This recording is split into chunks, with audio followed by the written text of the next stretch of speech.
Sneako just converted to Islam, and he's already defending child marriage. That has got to be a Dawa world record. These Dawa guys always want to defend Islam's sexualization of little girls, but they used to wait a while before they would tell new converts about how the Quran and the Hadith promote, pedophilia. Tristan Tate is also defending child marriage.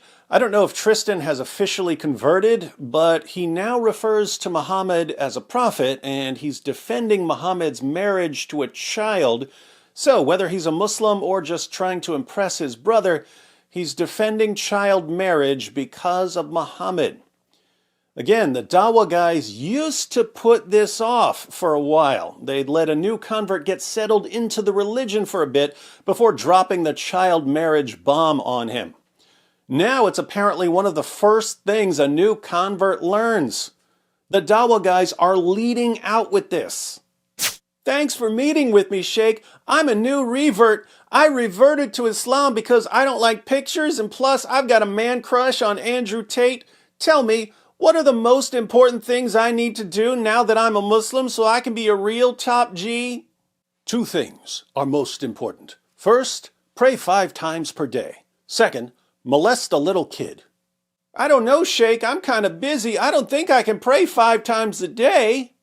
Fine, then just molest a little kid. Of course, before the Dawagandists groomed Sneako into defending child marriage, they had to dupe him into converting first. So they sold him the popular Dawa lie that there's something miraculous about the preservation of the Quran, knowing that Sneako definitely isn't the sort to research their claim. And since Muslims aren't going to tell Sneako the truth about the history of the Quran, I made a video telling him what he would have found if he had bothered to question what the Dawa guys were telling him. And Sneako reacted to my video. Watch the next video. Let's see. How long is it? Looks like Sneako is about to have a really bad weeko.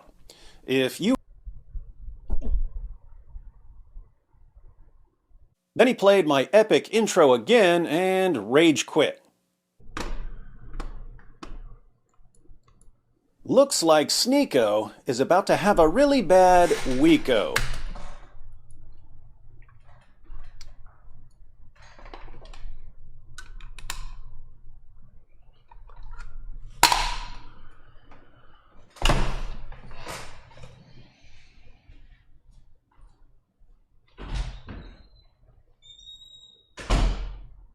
Looks like Sneako wants to play hide and seeko. Don't worry, I know how to get him to come back. Watch this. Hey, Sneako! I'm a 6-year-old girl just swinging on my swing and playing with my dolls. Do you want to pretend you're the Prophet Muhammad and marry me? That didn't take long.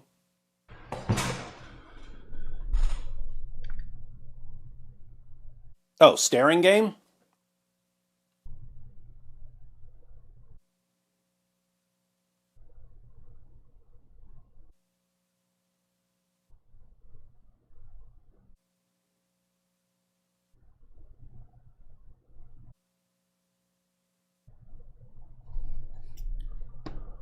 Better luck next time, Sneako.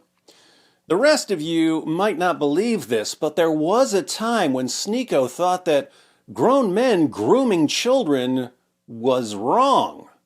Sneako was asked about this before he converted to Islam. Are you against grooming? Yeah, it's gross. How do you feel about the fact that Muhammad married a 9-year-old girl? I don't know how true that is. But I don't think any Muslims deny it. If that's true, then he's not, then, nobody's perfect. John McCrae mentioned this in his response to Sneako. He asked why Sneako would convert to a religion that requires him to submit to a man who married a child when Sneako clearly thought that marrying a child was evil. But it turns out that as soon as he converted to Islam, he suddenly had a moral epiphany and realized that there's absolutely nothing wrong with an old man marrying a girl who's too young for a bra. If Sneako doesn't have a problem with submitting to a man like Muhammad, who, even according to him, wasn't morally perfect, then why would he have a... That was before I reverted to Islam. She's asking me questions that I didn't know the answer to. I was saying that I was thinking about Islam. This is before. And I understand now that a lot of the time the parents have better decision-making abilities than the woman, and it was a different time. And Muhammad, peace be upon him, was definitely not a pedophile. He had many wives. A lot of them were older than him. I think his first wife was 50 when he was 25. And he was friends with Aisha, peace be upon her. He was friends with her parents. So I don't think that that's an example of pedophilia, no. So, according to Muslim Sneako, if a girl's parents decide that their prepubescent daughter is ready for her big wedding night with a man who's old enough to be her great-great-grandfather, there's nothing wrong with that. Sneako also said that Muhammad wasn't a pedophile because he had sex with adult women, not just children. But that just demonstrates Sneako's ignorance of the subject.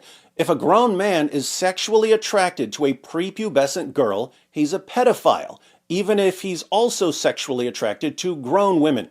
There are pedophiles who are exclusively attracted to children, and there are pedophiles who are non-exclusively attracted to children. What do these exclusive and non-exclusive type pedophiles have in common? Two things. One, they're pedophiles, and two, they're 100% halal certified. Tristan Tate is taking a slightly different approach. A YouTuber was on Twitter asking about Muhammad's marriage to Aisha, and Tristan replied with the classic, "But other people did it too, so it must be okay," defense. Tristan tweeted, "When people complain at it was a different time, they literally only focus on the Prophet, peace be upon him, and the Middle East. That was in the 7th century. You live in England, right? Google how old Princess Isabella was when she married Richard II of England over 800 years later." Following this reasoning, if Princess Isabella had been axe-murdered, we would no longer be allowed to question or criticize axe-murdering people. But Tristan also shared a link to a Wikipedia article about Princess Isabella. I wonder if he forgot to read what it says. Let's have a look.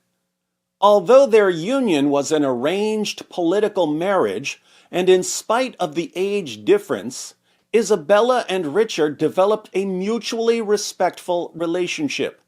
Due to the age of Isabella, the canonical law for sexual consummation being 12, meaning they had a minimum age for sex, the marriage was never sexually consummated. However, Isabella and Richard enjoyed a good platonic relationship, which has been compared to that between a father and his adopted daughter, or between a niece and a doting uncle, and he was noted to have treated her not as a wife, but rather as the daughter he and his first wife, Anne, never had. So, no sex for Isabella because she was a child. And that's supposed to be a powerful top G response to Muhammad having sex with a child? Tristan is also spreading the Dawa myth that Mary was a child. What until you find out how old the Virgin Mary was when God impregnated her? Joseph also married her. Please look this all up. You've got to love the "please look this all up," as if someone who looks it up is going to find evidence that Mary was a child. The only indication of Mary's age in the Bible is that she was called a woman. She's called a woman in a book that refers to 12-year-old girls as little girls, not as women. Apart from that, there's nothing to go on. So, when the Dawa guys talk about the age of Mary, they're just making things up to deceive their fans, who never ever question what they're told by their heroes. And then, when the Dawa guys lie, their lies are spread and amplified by people like Tristan Tate and Sneako and so on. That's why the Dawa community is defending and promoting Sneako and the brothers Tate, no matter what they do. The Dawa gangs are using these guys as amplifiers for their lies. It's an exchange of services. Sneako and the Tates want a religion that won't hold them accountable for anything they do, no matter how sick and twisted it happens to be. The Dawa guys want access to large numbers of people who are easy to manipulate and control.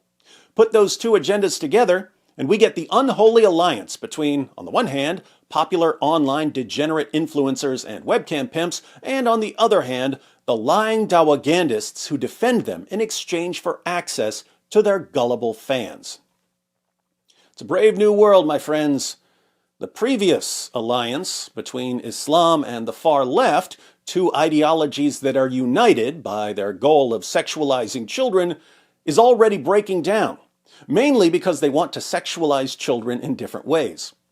The new alliance is between influencers and Dawagandists who want to sexualize children in the same way. So, how long do you think this new alliance will last? And how much do you think it's going to help us hilariously expose Muhammad before the alliance comes crashing to the ground?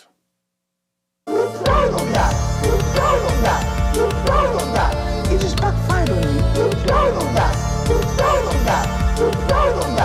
It just backfired on me. This is a powerful religion. There's a reason to it. Yeah?